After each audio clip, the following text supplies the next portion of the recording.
இஸ்லாமியர்களின் கடமையான 5 கடமையில் ஒரு கடமையை ஹஜ்ஜி கடமையை முடித்துவிட்டு தமிழ்நாட்டிலிருந்து புனித ஹஜ்ஜி யாத்திரைக்காக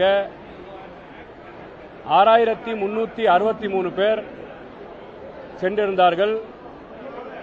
அதன் தொடர்ச்சியாக 5வது விமானத்தின் மூலம் இன்றைய தினம் 401 ஹாஜிமார்கள் புனித ஹஜ்ஜி யாத்திரை முடித்துக்கொண்டு இங்கே வருகை தந்தார்கள்.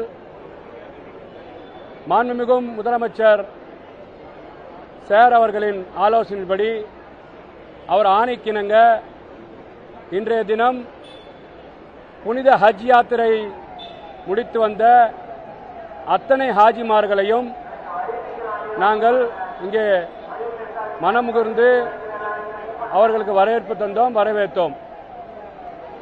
வர இருக்கின்ற நாட்களிலே தமிழக அரசாங்கம் புனித ஹஜ் யாத்திரை செல்லும் ஹாஜிமார்களுக்கு கடந்த ஆட்சி காலத்தில் 25,000 ரூபாய் மானியமாக கொடுத்து கொண்டிருந்தார்கள்.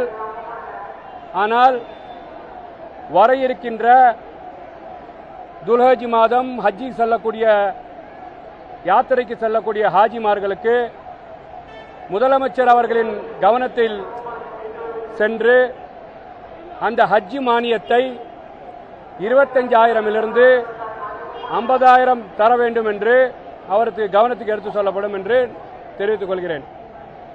அது மட்டும் இல்லாமல் ஹஜ்ஜி யாத்திரைகள் இங்கே வரும்போது தமிழ்நாட்டிலிருந்து எல்லா டிஸ்ட்ரிக்ட்லேருந்து வரும்போது அவங்க திருநெல்வேலி, விருதுநகர், தென்காசி போன்ற இடத்துல வரும்போது இப்போதைக்கு அவங்க தங்குமிடமாக ஹஜ் ஹவுஸ் சூளையில் இருக்கக்கூடிய ஹஜ் ஹவுஸாக செயல்பட்டு இருக்கின்றது. ஆனால் இங்கே இருக்கக்கூடிய பக்கத்தில் ஒரு 140 கோடி மதிப்பில் ஒரு ஹஜ் ஹவுஸ் கட்டப்பட இருக்கின்றது.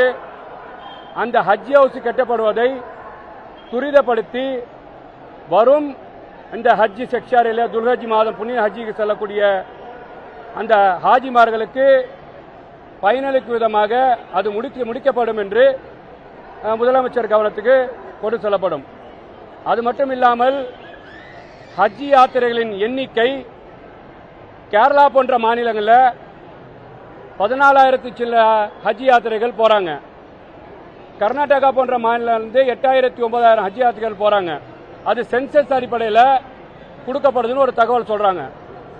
ஆனால் தமிழ்நாட்டில் இருக்கக்கூடிய கடந்த முறை ஆண்ட அரசாங்கம் முறையாக அழுத்தம் கொடுக்காமல் ஹஜ்ஜி பயணிகளை உயர்த்த வேண்டும். ஏன்னா இன்னைக்கு 6,663 பேர் மட்டும் தான் இங்க யாத்திரையா போயிருக்கிறாங்க. வரும் ஹஜ்ஜி நாட்களில் தமிழக அரசாங்கம் முறையாக மத்திய அரசாங்கத்திற்கு அழுத்தம் கொடுத்து தமிழ்நாட்டிலே இஸ்லாமிய மக்களின் அரணாக, இஸ்லாமிய மக்களின் பாதுகாவலராக இஸ்லாமிய மக்கள் அந்த 5 கடமையிலே ஹஜ்ஜிக்கு செல்ல வேண்டும் என்று ஒரு நல்ல நோக்கத்தோடு இந்த ஹானபிள் சீஃப் மினிஸ்டர் மரியாதைக்குரிய சார் அரசாங்கம் அந்த எண்ணிக்கையை உயர்த்தி தரும் என்பதை இந்த இடத்துல நான் தெரிவிச்சுக்கிறேன்.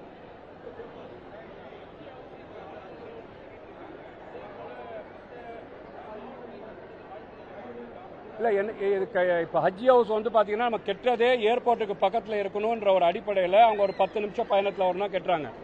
நீங்கள் மற்ற இடத்துல இப்போ அது கெட்டிட்டா இப்போ இங்கே இருக்கக்கூடிய ஹாஜிமார்களுக்கு ஒரு சிரமத்தை ஏற்படுத்துன்னு கேட்டிங்கன்னா ஒரு 2,500 பேர் ஹாஜிமார்கள் இருந்தால்தான் ஒரு பன்னாட்டு விமான நிலையத்தில் அந்த ஹஜ்ஜிக்கு செய்யக்கூடிய ஒரு ரூலை கொண்டு வர முடியும்.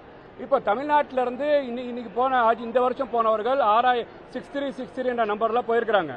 அப்போ நீங்க கடந்த வரும் ஹஜ்ஜி காலத்தில் 2,500 பேர் அங்கே குறைவாக இருந்தால் இங்க சென்னையிலிருந்து கேன்சல் ஆயிரும். அப்போ இது சென்னை வரக்கூடிய தமிழ்நாட்டில் இருக்கக்கூடிய எல்லா டிஸ்ட்ரிக்ட்ல வரக்கூடிய ஹாஜிமார்களுக்கு இங்க இருக்கக்கூடிய ஹஜ் கமிட்டி, ஹஜ் ஹவுஸ் இருக்கக்கூடிய நிர்வாகிகள் பல ஃபெசிலிட்டியை செஞ்சிருக்கிறாங்க. அவங்களுக்கு தங்கும் விடுதியை கொடுக்குறாங்க, அவங்களுக்கு சாப்பாடு ஏற்பாடு கொடுக்குறாங்க. இங்க வரும் ஹாஜிகளை அவங்க லக்கேஜை கொண்டு போய் அவங்க எங்க போறாங்களோ அந்த விமானம் வரைக்கும் கொண்டு போய் சேர்க்கிறாங்க.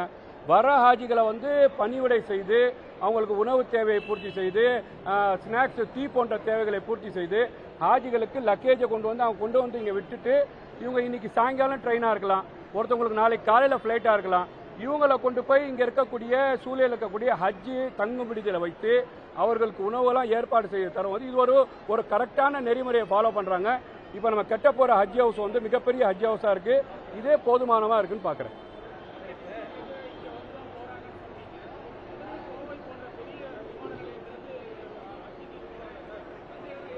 இல்லை, இது 2500 பேர் தேவைன்னா நீங்கள் பன்னாட்டு மாநிலத்தில் அலோடு பண்ண முடியும். இங்கே இருக்கக்கூடிய மத்திய அரசாங்கத்தை அழுத்தம் கொடுத்து நம்ம நம்பரை வந்து ஒரு சென்சஸ் அடிப்படையில் கொடுத்தாலுமே கேரளா போன்ற அரசாங்கம் அழுத்தம் கொடுத்து நம்பரை வந்து உயர்த்துறாங்க. கடந்த ஆட்சியாளர்கள் அதை முறையாக செய்யலை. கண்டிப்பாக honourable chief minister Vijay sir government அதுக்கான அழுத்தத்தை கொடுக்கும். நீங்கள் கேட்குற மாதிரி அடுத்த ஹஜ்ஜிலேயே வந்து பார்த்தீங்கன்னா ஒரு 8000 பேரோ 9000 பேர் இருந்தால் எந்த திருச்சி பன்னாட்டு விமான நிலையம் சென்னை பன்னாட்டு விமானத்தில் பிரிச்சு போறதுக்கு வாய்ப்பு இருக்கு. இது அவங்களுக்கு வந்து இதுதான் சுலபமா இருக்கும் நான் சொல்றேன். முதலமைச்சர் ஆட்சிக்கு வருவதற்கு முன்பாக தமிழ்நாட்டில் பெண்களுக்கான பாதுகாப்பு இருக்கும் சொல்லியிருந்தாரு. இன்னைக்கு கூட ஒரு 3 வயது குழந்தை கூட்டுப்பாலியல் செஞ்சிருந்தாங்க, அதனால இறந்தும் போயிருக்கு. தொடர்ந்து தினந்தோறும் நேற்று முன்தினம் கூட சேலத்தில் தாவேகா நிர்வாகி கைது செய்யப்பட்டிருக்காரு, பெண்களை வந்து ஆபாச படம் எடுத்ததுனால. இது போன்ற சம்பவங்களால தொடர்ந்து மக்கள் மீதான அந்த நம்பிக்கையை இழந்துட்டு இருக்குன்னு நினைக்கிறோமா? எப்படி இருக்கு சார்? நீங்கள் கடந்த ஆட்சி காலர்கள் இவங்க சொல்கிறாங்கன்னா ஒரு எதிர்கட்சி வந்து சேட்டவார அடிக்கக்கூடிய வார்த்தை தான். கடந்த முறை ஆட்சி ஆண்டவர்கள் என்ன ஆட்சியை செஞ்சாங்கன்னு பார்க்கணும். 2 வயசு பிள்ளை யார் பாலியல் வன்கொடுமை செய்து மர்டர் பண்ணா? விமான பணிப்பெண்ணுக்கு திமுக கவுன்சிலர் பாலியல் வன்கொடுமையில் ஈடுபட்டார். இதெல்லாம் வந்து நடந்திருக்கு. இப்போ ஆட்சி கட்டில் வந்து 30 நாள் ஆயிருக்கு. இதை ஒரு பார்ட்டியை சார்ந்து ஒரு பொய்யான தகவலை செய்கிறாங்க. காவல்துறை இருக்கு, காவல்துறை வந்து முதலமைச்சர் கையில் இருக்கு. இன்னைக்கு சட்ட ஒழுங்கு எப்படி டே 1ல் பெண்களுக்கு பாதுகாப்புன்னு ஒரு தனி பிரிவை வந்து உருவாக்கியிருக்கிறாரு. தமிழ்நாட்டில் போதை இல்லாத தமிழகத்தை ஒன்று வந்த டேலே வந்து அதுக்கான ஜியோவை பாஸ் பண்ணியிருக்காரு. டாஸ்மார்க்னால தமிழக அரசாங்கம் பாதிக்கப்படுதுன்னு 717 கடையை வந்து உடனே மூடி இருக்கிறார். கடந்த ஆட்சி காலத்தில் நம்பரை மாற்றினாங்க. ஹைவேல இருக்கிற டாஸ்மாரை கொண்டு போய் சந்துக்குள்ள வச்சு நம்பரை மாத்தினாங்க. முறையாக பாதிக்கப்படக்கூடாதுன்னு. இதுதான் மனித நேயம், இதுதான் சமூக நீதி. கோவில் பக்கத்தில் இருக்கக்கூடிய சர்ச்சு பக்கத்தில் இருக்கக்கூடிய மசூதி பக்கத்தில் இருக்கக்கூடிய டாஸ்மார்க் எடுக்கிறாங்கன்னா அத்தனை மக்களுக்கும் பிறப்புக்கும் எல்லா உயிருக்கும் என்ற முதலமைச்சர் எல்லா மக்களுக்கும் பாதுகாப்பாக இன்னைக்கு தமிழ்நாட்டில் மாதிரி சட்ட ஒழுங்கா சீரா செய்யறான்னு பாக்குறேன். சார், போலீஸ் அதுக்கான யார் தவறு செய்தார்களோ கடமையாக நடவடிக்கை எடுக்கப்படும்.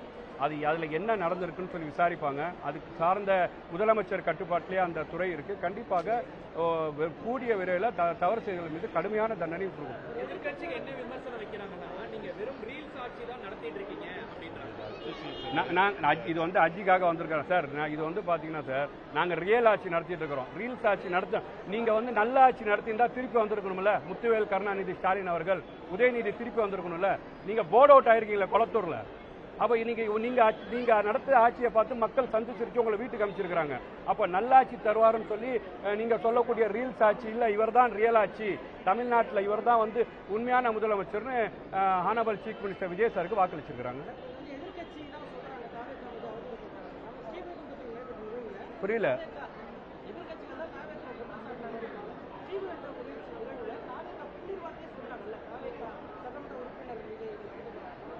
பெண் நிர்வாகி எதற்காக சொல்றாங்க, யாரு தூண்டப்பட்டிருக்கிறா, எதற்காக சொல்றாங்க, யார் தூண்டப்பட்டிருக்கா, அவங்க பின்னாடி யார் இருக்காங்க, இதெல்லாம் என்ன விசாரணை இருக்கு சார்.